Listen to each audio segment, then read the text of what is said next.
Welcome to the Brave Parenting Podcast, an examination of the Bible and how parents can apply God's Word to raising children in a culture saturated with media and technology. Well, hello, everyone. I hope you had a very blessed Christmas celebrating the birth of our Savior, Jesus Christ, and Happy New Year. It's kind of crazy to think that we are already entering into 2026. And as we end 2025, I just want to really share the encouragement that I think has come out of 2025. So many people have been awakened to a lot of the dangers of media and technology. I see that in a lot of the news stories. We saw that with the Australian social media ban. It's all of a sudden really cool to be analog. There are less number of kids on Snapchat and Instagram. So those are all things that we can celebrate as we move into 2026. And I know right now, many of you, this is like kind of the center of Christmas break, which means that there are a lot of challenges to find activities to keep your kids engaged rather than having them lulled by the screens into sort of a coma of calmness. But listen, I want you to stay strong and be brave and do not fear your child's meltdown if you decide, and you should, to take the handheld devices away for the next week. Choose movies together as a family instead of those handheld devices. When those devices are out of sight and really off limits, that's where kids can really just find their own creative ways of entertaining themselves, and they will be better for it. So I know you already know this. Deep down, you know this, but I'm just reminding you and encouraging you to do that brave and hard work. So today, my friends, Ryan, my husband, is here with me behind the microphone instead of behind the scenes. And we are going to be answering your most commonly asked questions. So that's what we're going to be doing today. Hopefully, this kind of gives you some insight as you end the year into just those answers that kind of nag at you all of the time. So welcome, Ryan. Thank you. I've got a list of questions here that we are regularly asked at conferences, speaking events, and by email. And I was thinking you and I would just take turns answering them. Yeah, that sounds great. Let's jump right into the first question. Okay. What we got? Question number one. Don't my children need to learn technology to stay relevant to be able to get a job? So this is a super common question, especially from parents who are doing that hard work of keeping kids off of a lot of media and technology, especially if they're being homeschooled or they're going to private school and they get to like the middle school age and they start maybe panicking, like, wait a second, my kids don't know how to type, or they don't even know how to use basics like Microsoft Word or Microsoft Excel. And then they kind of say, wait, they need to know how to use this. Well, the important thing to remember is that as long as our kids are learning how to learn, how to critically think and how to problem solve, then technology just comes in as a tool. It's not the foundation. You don't have to learn technology only. Technology is a tool no matter what field you go into. And so if you only teach them how to use that tool, well, then you haven't taught a child how to think and how to problem solve if for some reason they don't have that tool at hand. And most of the time, the tool does all of that thinking and problem solving for them, especially when you think about AI. If you think about math, right, if you teach them how to use a calculator, well, then they're only going to rely on a calculator for all of life's math, especially if you start early on. But if you teach them how to problem solve, how to think logically, to check their work, to write neatly so that you can keep all of your equations, set and right, then everything else that comes along with math, then they're going to be able to do mental math all their life. Then they're going to use a calculator when it's specifically needed or when it's available. But if it's not available, they're going to have the ability to still problem solve and think, right? There comes an age when calculators are used. I believe, Ryan, it's high school for you guys at your school. At our school, yes. But most schools, so you also taught in public school, when is the calculator introduced? As pretty much as soon as the child has one. So that might be as young as elementary school. Oh, wow. Okay. So, but ultimately, right, it is just a tool. What would you say as a high school math and computer science teacher about the basic skills versus learning of technology as a tool? I think that's really the key difference is that even when it comes to calculators, if we use that as our example, is calculators have changed over time, even from the calculators we used when we were younger to the TI-84s, which are most common now, to the more advanced TI Nspires, which some of our listeners may have no idea what types of calculators those are, but it's like the actual tool changes as well. So if we teach them how to use one specific calculator, as calculators change, they're not going to know how to use the next calculator. Whereas if we teach them how to solve the problem, well, then it's fairly easy to adapt that knowledge to the different types of calculators just by learning how they function. I think that's a big key is the adaptability, right? When you learn how to think logically, to critically think, to, kind of step back and solve problems without the tools of technology, you have more adaptability to change and grow as technology changes and grows. Exactly. And there are some types of technology that are better to introduce younger than older, depending on if it requires some sort of like muscle memory, like typing. That's one thing that I would recommend that parents type to that parents teach younger. However, at the same time, as we look at how technology is moving, typing skills are becoming less and less important as more things are going directly to voice and being able Hmm. to talk directly with computers and have it do all of the typing for you. So we even see that as being a less important skill now. While still important, it's not as important. So who knows where in 5, 10, 15 years from now the technology may lead us.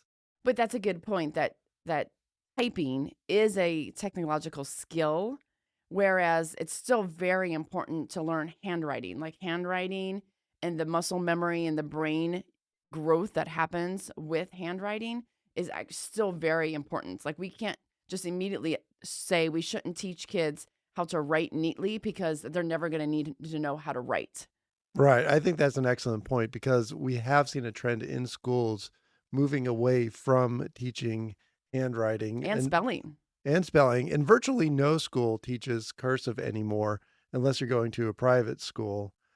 And they've all moved towards typing. And I think we are losing fundamental skills in doing that as well because, again, we're bringing in the tools too early. Yeah, absolutely. So I think, to kind of summarize the answer to that question, don't my children need to learn technology? If you give a smartphone to someone who has lived an isolated life and you give it to them at 18, it's not going to take very long for them to learn how to use it. You give them a laptop, I mean, you give them a few months and they're going to know how to navigate it and how to use it. There are enough tutorials on YouTube on how to use just about everything that it's not like they're really going to be left behind. They can learn these skills later when they're more mature. Maybe that's high school, but it's definitely not elementary school.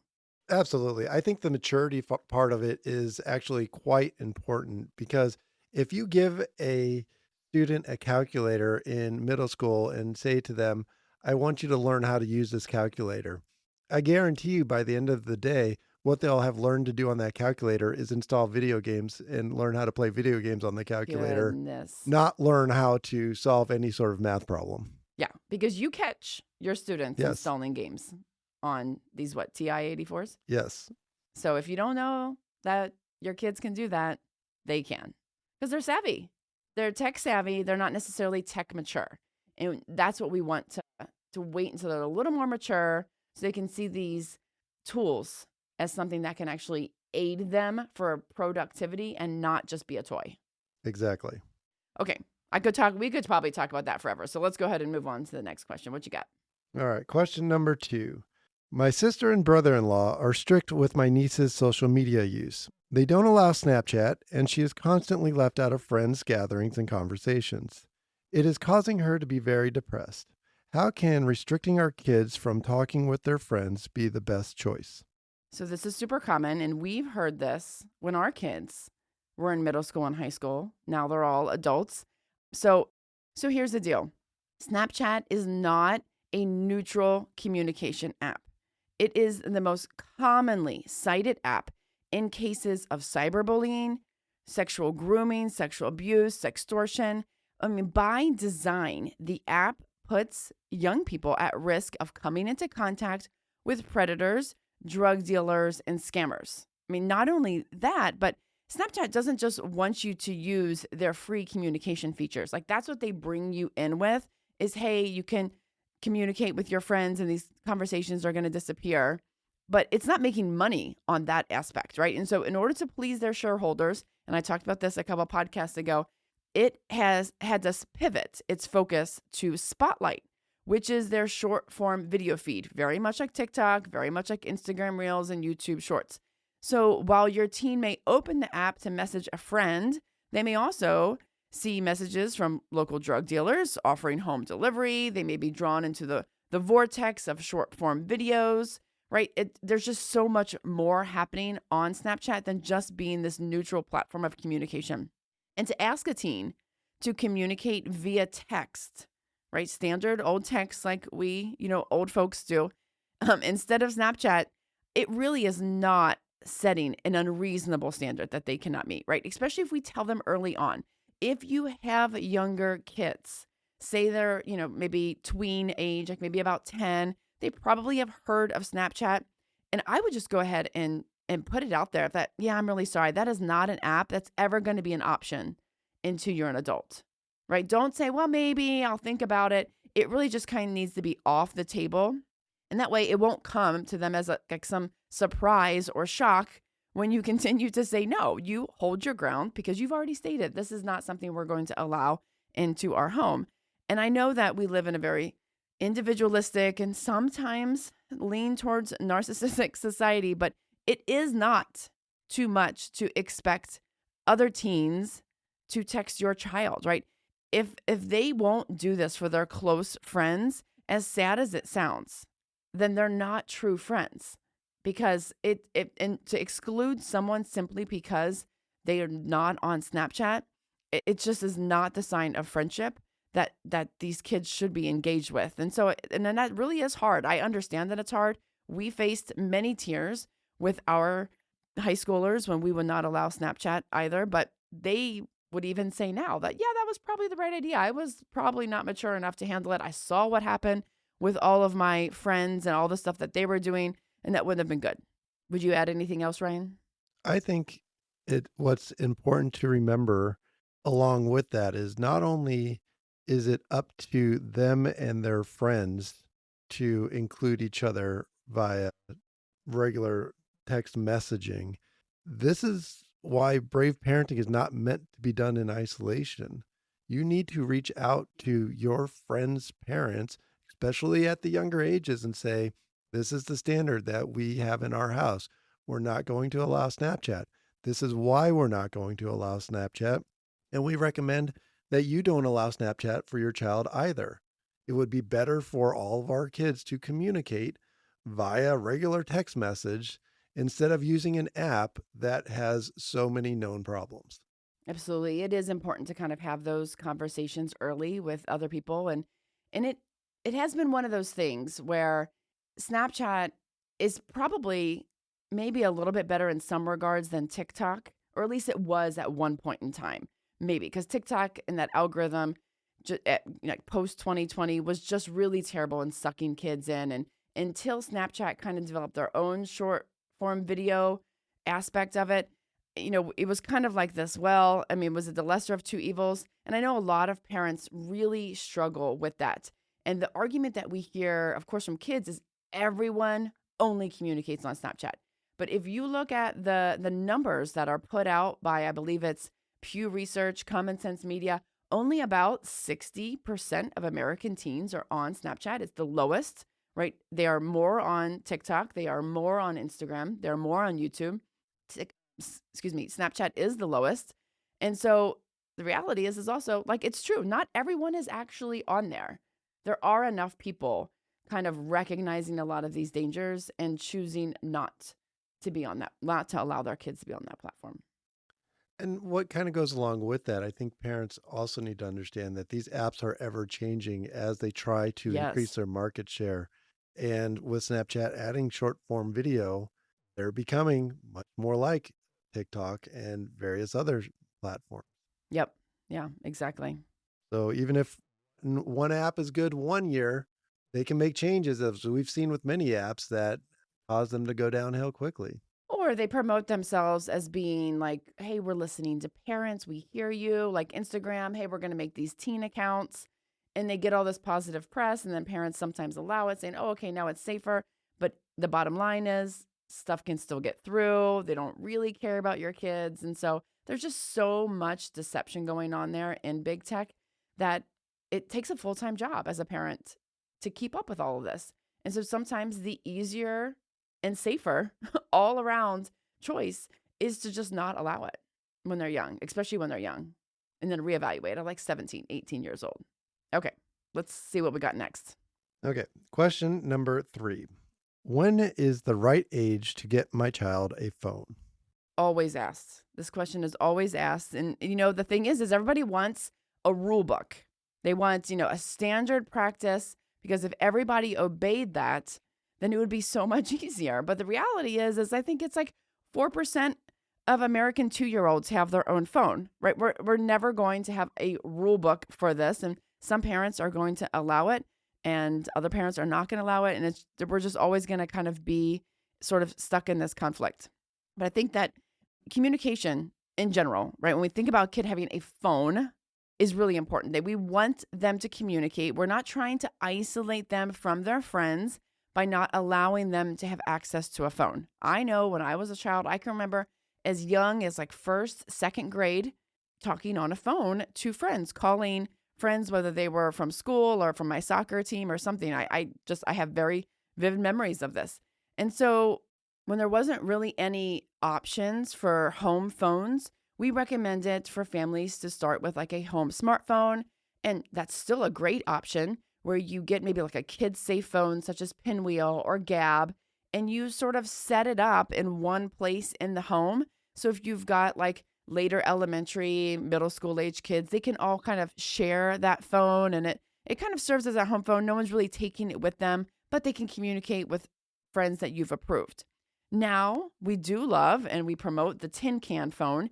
We just recently got a tin can phone. We got it for the sets of grandparents, aunts and uncles, everybody, so that our granddaughter can communicate with people. And then a lot of kids, a lot of families in her school are getting them as well for Christmas. It's kind of a growing trend, which is awesome. And so they can all communicate with each other on these tin can phones for free. And that keeps that line of communication open. As long as they can communicate with their friends, then a lot of times it takes away that question of, can I have a phone? Can I have a phone? When am I going to get a phone? I think it's important to mention for parents who are like, tin can, what is a tin can phone? That it is essentially the phones that we grew up with as Gen Xers, as kids. It is old school corded phone that allows you to talk and to dial numbers of your friends, but that's it. There's no texting. There's no screen on it. It is very retro. Very retro. When we gave it to your parents to open, your dad was very shocked at how retro it was. Yes.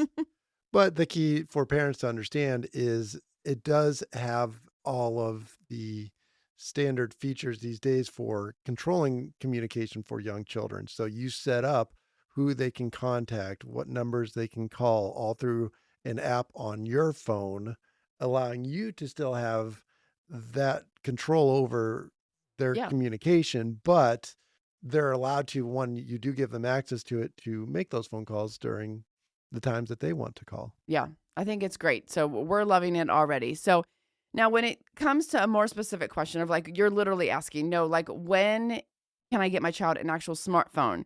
So I'm going to say the earliest I really am going to recommend that is high school. I think there are some caveats. There's always kids who can kind of make the exception, maybe get it in middle school, depending on the child and the circumstances. I know a lot of divorced families, they have it, or kids that are in like a club sport and they're spending like 2 to 3 hours at gymnastics or swimming, and the parents are leaving them there.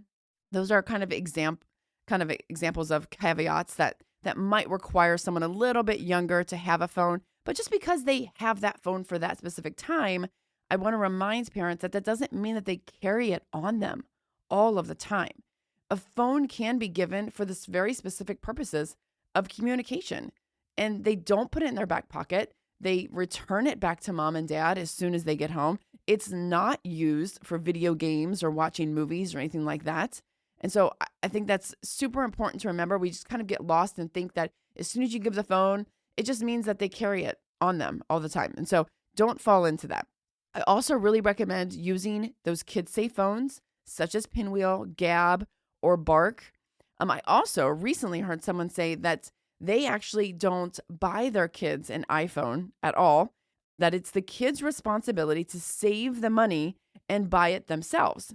And frankly, I kind of love that because these phones nowadays are crazy expensive. And the kids really don't learn a lot of responsibility and stewardship when $1,000 phone is just handed to them as like an entitled privilege. I can't tell you how many screens were broken during our 7 kids' time of having phones. Lots of broken phones. And of course, we made them pay for the replacements. But if your kid is actually saving the money, working to save the money to buy it themselves, I think that teaches even more responsibility. So I don't know. I'm kind of thinking of adopting that as my new recommendation. But yes, I think kids safe phones really until they're about 17, 18. And then in senior year, maybe they can get a part-time job after school, summer job, they can save their money, and then they can buy their own iPhone. I think that helps them appreciate the device so much more. And I also highly recommend making them pay for their own phone plan. I know 30-year-olds who are still on their parents' phone plan and they haven't paid a phone plan bill ever in their life. And maybe that's okay. It's okay for some families and some circumstances, and maybe they've just locked in on a really good deal. But I think to teach kids the value of what they're getting, I think they need to pay for their own phone plan and understand that they need to save for this type of recurring bill in their life. Okay, if you need further clarification on your family circumstances, of course, we'd love to help you with that. So you can just reach out to us. Okay, Ryan, what's the next question? Taking my kid's phone away as a punishment doesn't seem to faze him. What other punishments work for teens? So this is a growing complaint that I hear among parents. There are so many other ways for kids to get online and get what they want, whether they're getting burner phones or they're accessing apps or platforms from laptop computers. I mean, just taking the phone away is often not a punishment at all. And I know a lot of parents cave as well, and they, allow the phone back earlier than maybe they were going to because they feel sorry for the child. They're walking around pathetically and bored, or maybe they just want the convenience of being able to contact the child if they're somewhere, and because it's convenient for the parent, they kind of lax up on that punishment. And so I think it is a hard thing to navigate because it's like, what do you take away? I think if it's a phone related offense, like they've done something on that phone that is, say, if it's a moral failure, if it's something, really maybe illegal or just something you've already had conversations about and you're saying, hey, this is not allowed. You're not allowed to break through and use this app, or you've taken the phone when it was not time to use the phone. You accessed it in the middle of the night, whatever that may be. I think it's important that it is a phone related consequence. And frankly, because of what we read in Matthew 5:29 and 30, I think that if it is an extreme moral failure, if it's a grievous sin, I actually recommend, I recommend destroying the device. Like, I know that sounds crazy, but children need to see that you are not going to stand by and allow the enemy to drag them away into sin with this device. They need to know that there's sin with media and technology. It's a big deal, and that you're going to choose their soul over their device or their happiness. So let me just read Matthew 5:29 and 30. It says, if your right eye causes you to stumble, gouge it out and throw it away. It is better for you to lose one part of your body than for your whole body to be thrown in hell. And if your right hand causes you to stumble, cut it off and throw it away. It is better for you to lose one part of your body than for your whole body to go into hell. And so, like I said, it's radical. These devices cost a lot of money, but that's, I think, the mindset that we need to adopt, especially when our kids are slipping into a lot of sin, moral failures, grievous sin that is really taking them far away from their relationship with God and into an area that we know that can really destroy their soul.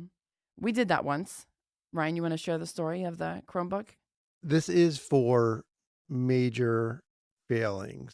For example, if your teenage son is finding porn online and is not able to, and is developing a porn addiction, it's better to get rid of that device. If your child has found on Snapchat a drug dealer and has purchased drugs through the phone or purchased vape through the phone, or you see them talking to friends about accessing or purchasing illegal substances, that's a situation where it's worth destroying the device.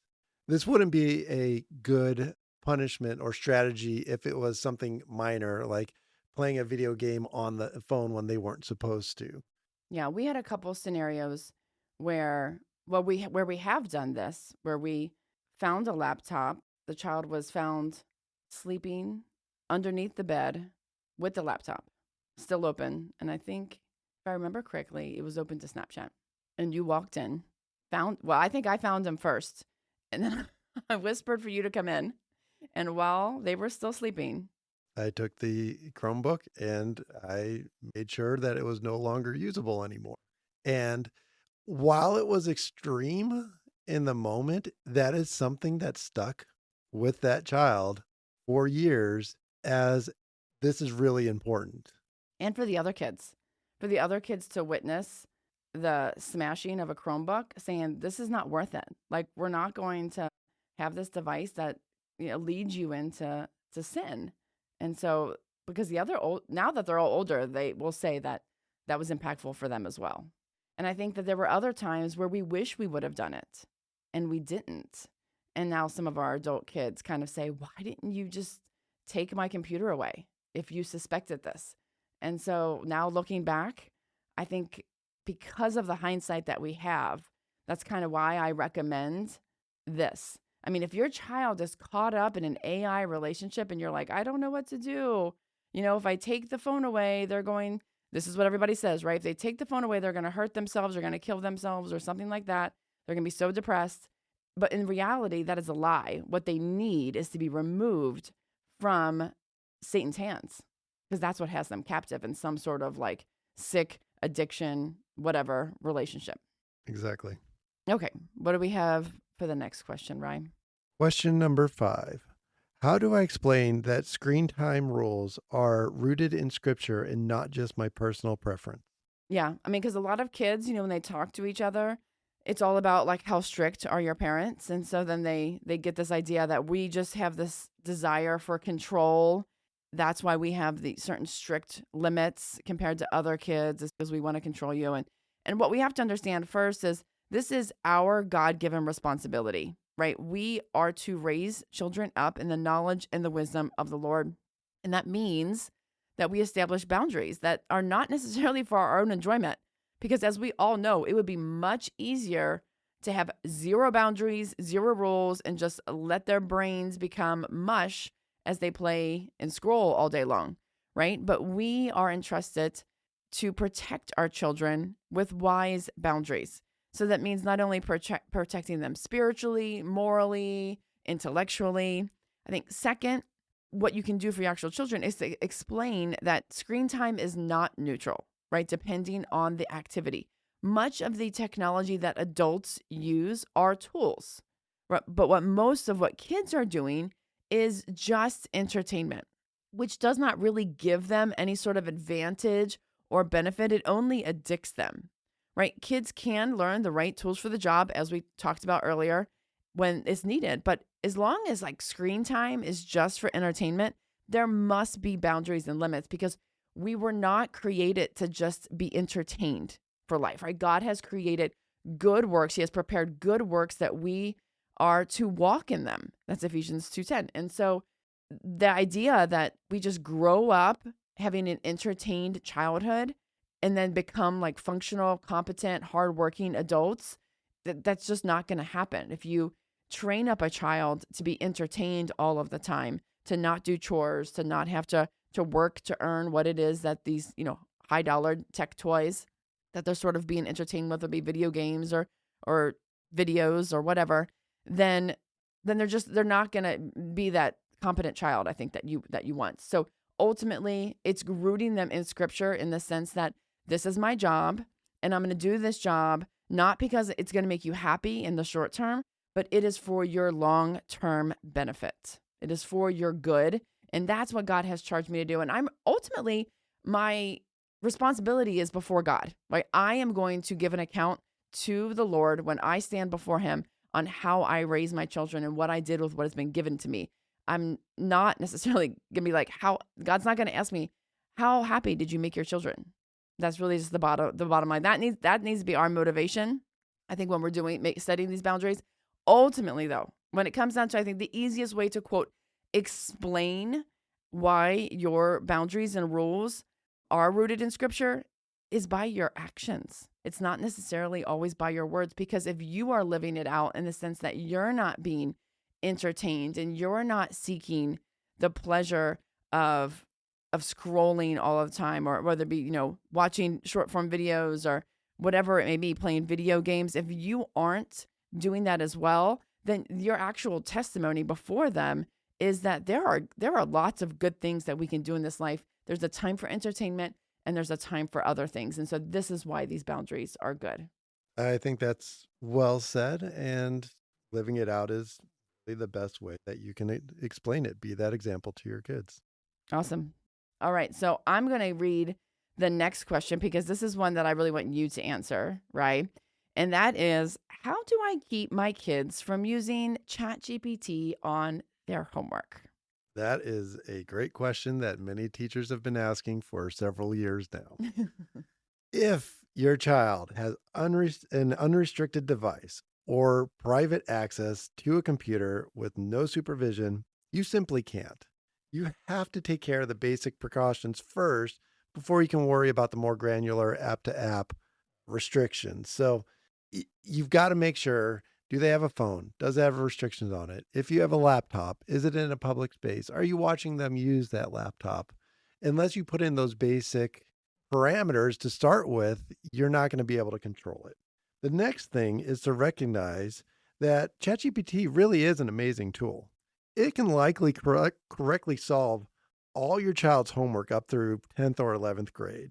And beyond that age, it's still useful, but the accuracy can start to decrease depending on the areas of math and science that the logic can get a little faulty.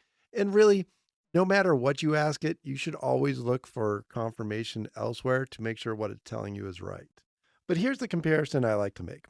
10, 15 years ago, Google search was also very useful for determining how to solve problems. And in fact, that's the way that students had to do it if they wanted to look something up, was to search it. But instead of searching for the principle or concept of the question, I noticed that they would just type the entire problem into the search prompt and then hope for a correct answer to pop out. The issue was they didn't want to learn the new concept. They just wanted to get the minimal information necessary to solve the problem. And the same thing goes for ChatGPT. Many kids, they just want the minimum information needed to solve the problem and aren't interested in the broader concept. So that's where parents need to step in. First, if your child doesn't know something, you should be their go-to resource. This may mean that you have to relearn some math, science, or history that you have not done since middle school or high school. And then if you don't know the answer, you need to model for your child how to approach the problem. Don't simply type the problem into ChatGPT or Google, but ask specifically for the process behind solving that type of problem, or ask probing questions about the history that incorporates the answer into a larger narrative. For example, instead of asking, what year did the Revolutionary War end? In which the likely answer will be September 3rd, 1783, minimum information necessary to answer the problem, but giving you zero context whatsoever, ask a question like, what were the events leading to the end of the Revolutionary War? And you'll get a much more robust answer that will talk about the siege of Yorktown and how that led to the political shift in Britain, which then ended with the Treaty of Paris in 1783. That makes it much more about the process of learning and not just about searching out facts and information. If you're rolling your eyes right now and you're asking why this is important, here's why. Goal is to cultivate a desire of lifelong learning. If learning just becomes a process of collecting facts, that's when I always start to hear kids say, when am I ever going to use this? Or why do I need to know this? Because honestly, most of what they learn in high school, they're not going to use until they have kids in high school. And then they need to remember that information to help their kids out. So, but the most important thing that they're going to learn, and we talked about this earlier, is they're going to learn critical thinking. They're going to learn problem solving. They're going to learn perseverance. They're going to learn self-control. Those are the skills that are going to allow them to become lifelong learners and to know how to learn larger concepts when they don't have a teacher looking over their shoulder or really spoon feeding them the information itself. Yeah, I want to go back and touch on what you had said about you need to be the go-to source of information because it starts young, right? It starts when they are toddlers. If you can remain that source of information where they don't see that you are Googling everything or you're not asking Alexa for the answer to everything, they can learn that you are the authority. But when they ask a question, like, how many horns does a dinosaur have or something crazy that you're like, I have no idea, whatever that answer is. And so let's just Google it, right? Let's just look online and find the answer. That has become our default of way of dealing with it. But over time, then the kid learns that the phone or Google or Alexa or ChatGPT, whatever it is, that's the authority. That's what really has all of the answers. So the example that I like to give when I'm talking about this at events is like what we did. So our granddaughter's learning cursive, and she asked us the question. It was like, Mimi, how do you draw a cursive G? Well, I thought that I remembered exactly how to do that, but I haven't written a cursive G because I don't think I actually write a cursive G. If I'm writing in cursive, I think I probably still write it regular. And so my thought was to immediately pull out my phone, just type in cursive G and look at the first image that's going to come up on Google because that's the easiest. That's the most convenient. But instead, I grabbed a pen and I went over to her paper and I tried a couple of it. And I was like, okay, I think this is right, but let's ask Granddaddy. And so then we asked you to come over and have you not look at mine. How do you draw a cursive G? And then you drew the same thing as I did. And then we confirmed with our granddaughter, this is how you draw a cursive G.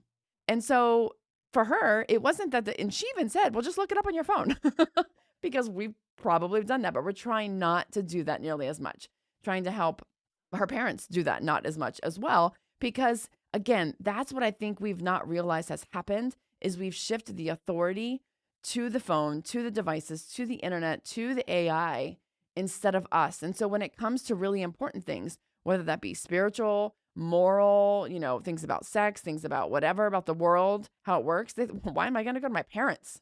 My parents just get all their information from Google. Well, I'm just going to go straight to the computer. I'm just going to go straight to ChatGPT and ask them to get the answers.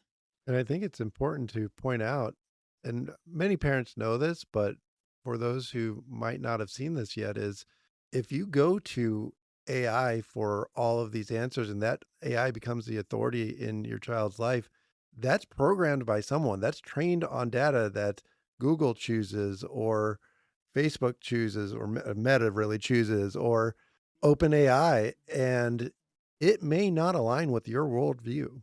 And it may give very slanted answers based on the worldview of whoever's programming it. Yeah, absolutely. So when it comes to discipleship alone, this is, a good reason as to why we need to remain the authority and instilling the biblical worldview to them. Now, if you're at your point where your kids are in high school, and of course, all of their peers are using ChatGPT, and you've not realized that you've shifted the authority to be Google or to be AI or whatever it is in your home, it's still important to have that conversation with your child.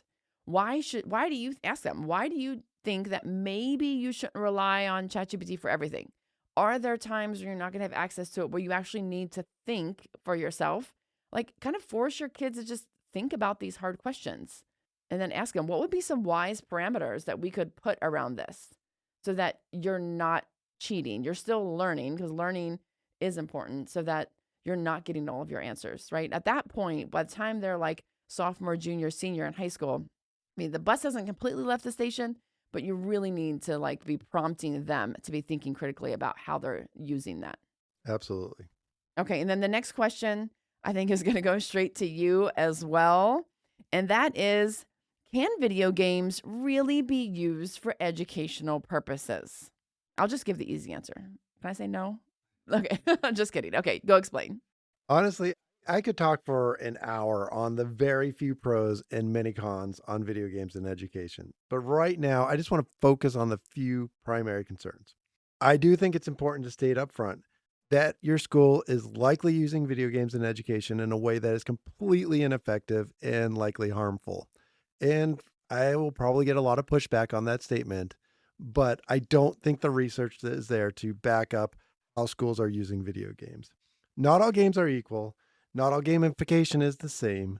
And it is more about the tech companies wanting to make money than actually promoting learning. What we have to understand is that this is a multi-billion-dollar industry that's showing trends towards a $1 trillion industry over the next 5 to 10 years. It's not about education. It's about these companies trying to get a piece of that $1 trillion pie. Yeah. Yeah. And most ed tech games do zero experimental research on the outcomes of learning. They really don't want to look at that research, to be perfectly honest. And why is that? Because it also takes time and money. That requires control groups and experimental groups and students that are studied over time to determine what gives you the better learning outcomes. And that's difficult and costly. And they need to push these products out as fast as possible because those who are first to market get the larger market share. So what's easier? It's just easier to send out a subjective survey to teachers and ask them, what are their thoughts towards this platform? Does it work well? And then they can say, well, teachers say our platform kept students engaged while learning math. But it completely leaves out the fact that the students performed less well on the state standards that same year. It's really not about the education. It's about them trying to get into schools so they can get that easy paycheck because the government pays and it pays well, especially in education where everyone wants to put money towards technology right Yeah, there is a lot of growing resistance and questioning of the whole ed tech arena that I have kind of been seeing. And again, I research a lot of this. So unfortunately, it's not super mainstream, but there is a lot of parents groups that are encouraging, like going to school board meetings and saying, hey, we don't actually want all of this technology and gamification and all of our kids learning. I think that's super important to recognize. The other thing I think about as I just think about different podcasts we've done over 2025, the deep dive I did into Roblox, they are really pushing this whole educational piece that they want 1 million students being educated on Roblox, which is, again, the craziest thing I've ever heard. And when you talk about that $1 trillion pie, they made $3.2 billion last year in revenue. $3.2 billion in revenue from like Robux, from people paying real money for virtual items inside the game. I mean, they are doing it. They are making money. And of course, they want a piece of education. They're already getting all the entertainment. They're getting all the what they call social experiences and all this. And so all of these companies want a piece of the education pie. But it's just a game. I think at the end of the day, it's like what you win them with, you have to keep them with. And so if we're winning kids to learn math with a game, then you're going to have to keep them constantly gaming. And then you're just developing a gamer for life, right? They're not going to be able to work in a daunting 8-hour desk job, right? That has no gamification. They're not going to be able to do that later as an adult. We've just created gamers. We've not created learners. Yes, I think that's the key point here that parents need to carefully consider is what if gamification doesn't promote a desire towards learning like all these companies say it does, but instead it just reinforces their desire to play games? Yeah. Absolutely. That's where it is. Are there examples where gamification in video games can be used well? Yes, but those are the exceptions and not the rule at all. It's not worth it. Yeah. Well, you just told me a story of some philosophy students who did do a presentation in Minecraft. Right. So this was one of those few exceptions because the game was the environment and not the point. Is what their assignment was is they had to have a philosophical debate between two philosophers over some concept that they were learning in class, and they had to do that through some sort of video presentation. The way that they chose to do that was in Minecraft. So they had Friedrich Nietzsche and Blaise Pascal having a philosophical discussion about materialism. And they did it in a really creative way where they created those characters in Minecraft and had them debating whether or not the Minecraft world was all that existed and all that ever existed, or was there an outside creator who created that world that those characters were in? So it allowed them to use the game as the environment for learning greater principles, not as or showing greater principles, and not as a way of, oh, I need to beat this streak, or I'm looking to gain more points, or Something, anything yeah. that most of the ed tech games are these days. Yeah. Yeah. I mean, and just the fact that, and these were high school students, I just want to add when we talk about this high school philosophy at a Christian school. So yeah, there is ways, but it's rare. It's very rare. Okay. So lots more questions. We may have to do another one of these next year, but just for fun, Ryan, let's answer some extra questions that I've thrown in here. This year, 2025, what do you think kind of defines the year in media and technology? I think you can kind of go two ways with that. I think one way is AI and Mm-hmm. all of the abilities of the AI applications out there, whether it be the image generation, video generation, audio generation. There's been so many advances this year in AI. I think that's an important one.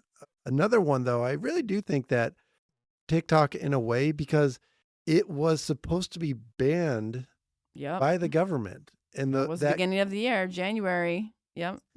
and it kept being pushed off until and negotiated the sale of, and all of that has kind of come around now to where there's been an agreement for the sale to a majority US stakeholder, as well as the data being stored here. So I really think that has played a major role, considering it even made it into legislation. Yeah. I think for me, what kind of defines this year is chatbots specifically, especially with kids and relationships. I think that I started that research in 2023 when I tried my AI friend on Replica. Howard, you can go back and listen to those podcasts. And I realized like this is so dangerous. This is a really scary prospect. And now to see it fully play out, teenagers are losing all sense and sensibility. They're killing themselves. I think it's just really crazy how teens are relating to chatbots or even adults as like perfect humans. Like everyone else has too many flaws. This is the perfect human that I want to interact with. It's so antithetical to the biblical narrative, to what we were designed for in human relationships and our flaws and our failures and how we all grow from that. So I think that I would say really has been like the biggest headlines that at least have grabbed my attention and caused the most concern. Okay, and then what do you think the biggest deal is going to be in 2026? I'll start. So I think that we're going to see more and more transparency from what's really going on in some of these big tech social media platforms, the lawsuits that are occurring, that these attorney generals of several states are suing Meta, and you're getting a lot of these internal documents exposed. And now we all kind of know that they're really sabotaging children. They don't care. They don't care about teens. Their only goal is to get them hooked on the platform. I think we're going to be seeing more of that, which I think will eventually lead to some sort of government legislative something on them. I don't know what, but I think that's going to be a continued dialogue going on, is everybody suing these companies. I think you're probably right in that being the biggest development in 2026. I think what I would like to see be a bigger, if not the biggest, development in well, really just a big development in 2026 would be the impact of games on really young men, but Hmm. pretty much all teenagers when we're talking about gamification in school and then just the common games that they're all wanting to play on devices, consoles, computers. I think we're going to start to see a trend of games hindering Yeah. this generation in actually living out life to their fullest. Yeah, absolutely. There's not enough talk about in the public square about games and the danger of games. You see Roblox a lot, kind of in the hot seat. A lot of people are suing them. I believe Texas is even, our attorney general is suing Roblox for the harms done to children. They're the biggest one, obviously, to take aim at. But I think there are harms, as you mentioned, especially to young men that are just growing. It's big. These games are very addictive. We're not talking about that like we are talking about the addictiveness of social media. So that's what I would love to see as well. And what else? One fun question. I know both you and I like to read a lot of books. What was your favorite book that you read in 2025? There were several to choose from, but I think the one that was my favorite because it was most impactful was A Case for Life by Scott Klusendorf, which is just a pro-life apologetic. But what I liked about it is it took it from a very scientific and logical arguments, starting from the very beginning and just working through every aspect of it through the entire book. And I just really liked that logical approach. Yeah. I think I'm going to choose as my favorite book one that we actually listened to together in the summer as we drove up to the Colson Center National Conference. And that was The Collapse of Parenting by Leonard Sachs. Another great book. I think it was just insightful for many reasons. Not only it reflects some of our own parenting, it helped us kind of shape how we grandparent, really how we look at brave parenting. But it's a really, really good book. We listened to it, and I think it's a great listen. If you're an audiobook listener, you can listen. I think both you and I have both listened to it more than once. Yeah. So, and I have the actual physical book that I quote, and still to this day, every time I hear the Little Nas X song, Old Town Road, I think of Leonard Sachs saying it in the book, which now, hopefully that intrigues you. You need to go listen because it's actually quite funny. That's probably my favorite part of the book. Okay, awesome. Well, that's fun. Well, thank you so much for joining me for this Q&A, Ryan. My pleasure. So y'all, thank you so much for tuning in this year, 2025, all the podcasts. And of course, we've got more coming for you in 2026. We'll continue to keep you updated on new apps, new trends, everything that you need to know that's biblically grounded so that we can keep our focus and eyes on Jesus as we raise our kids in this world saturated with media and technology. Thank you so much for listening. Have a happy new year, and we'll be back in 2026. Until then, go and be brave.